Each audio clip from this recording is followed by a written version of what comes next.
Hey, what's up, everybody? Today is Wednesday, May 21st.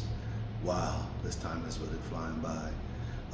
Just wanted to stop by today and just kind of, let you guys know that I'm doing okay. I'm doing well.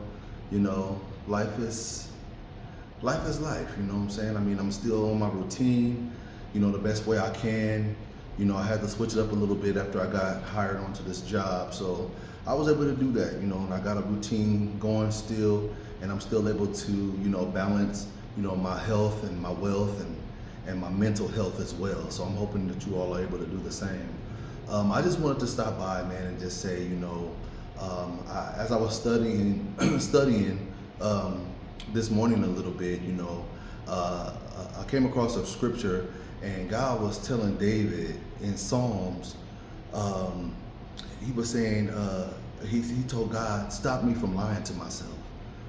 And that really hit me, because it's like when people ask you, how are you? How's your day going? Or how's everything going?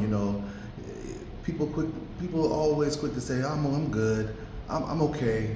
But in reality, you're lying to yourself. You're lying. You're not good. You're not okay. And it's okay not to be okay. And because a lot of us go through things. We're going to go through things in life. Life is going to give us, you know, uh, hard times. You know what I'm saying? That we're going to have to dig ourselves out of. That we're going to have to pray ourselves out of. That we're going to have faith to get out of. And I want to go back and to that scripture and say what it meant to me is keeping your soul healthy. And that's pretty much saying letting go of that thing that you're holding on to. Let go of those negative thoughts that are stuck in your mind. Letting go of that grudge that you have for that person that you just can't seem to get out of your head.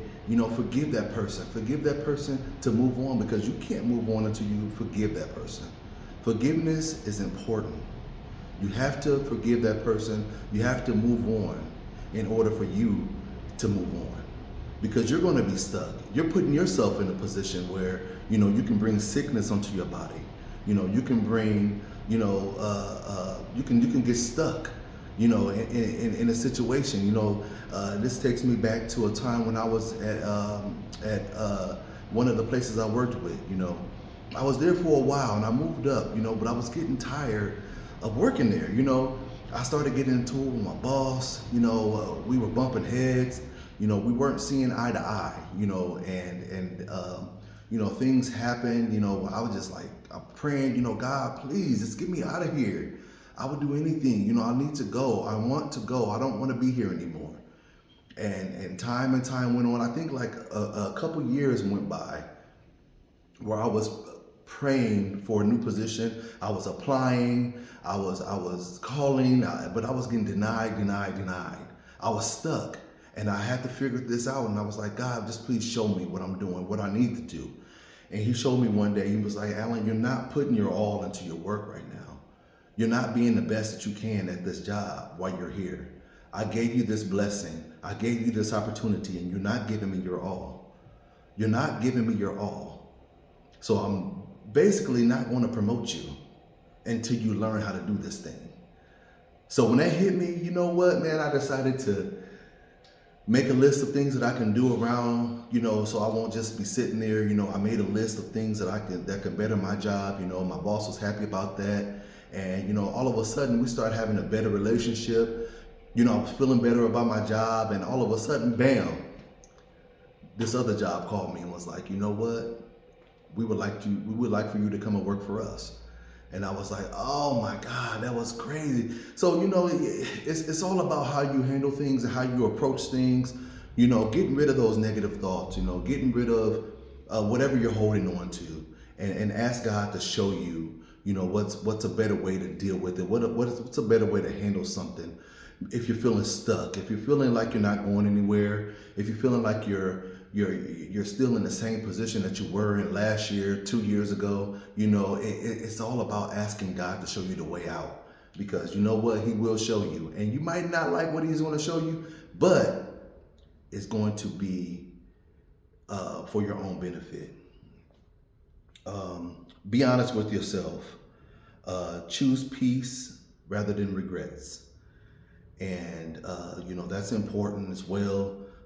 Peace is everything. Peace is everything. Peace in your home, peace in your life, because it all also brings peace in your health. It brings peace in your mental health. It brings peace in your relationships. That person that you were going back and forth with, you no longer feel the need to go back and forth with that person. You know what I'm saying? You've moved on because of that peace that's in your life and that understanding. And also forgive for your sake and not so much of the other person. You know what I'm saying? I mean, it's good to forgive a person, but forgive for you. Because like I said, you don't want that to hinder you. You don't want that to fall back on you as, keeping you in the same position where you are now. In order for you to move, in order for you to grow, you have to learn, you have to forgive, you have to let go. And, there's so many things, that you can do when it comes to forgiveness. You can write a letter, you can send a text, you can invite that person out to dinner, you can pray for that person, but you have to forgive. And sometimes it's better to do it for your sake and not theirs. But I just wanted to stop through. This is not going to be a long video. I really want to, thank everybody for the support. I appreciate it all. I appreciate people coming to subscribe to my page and sharing my videos. I appreciate that. And I just know God has big things in store for me, and I can't wait. So I thank you all for coming, commenting, and sharing. Have a wonderful rest of your week, and I will see you guys soon, okay? Be a blessing to you and someone else. Take care.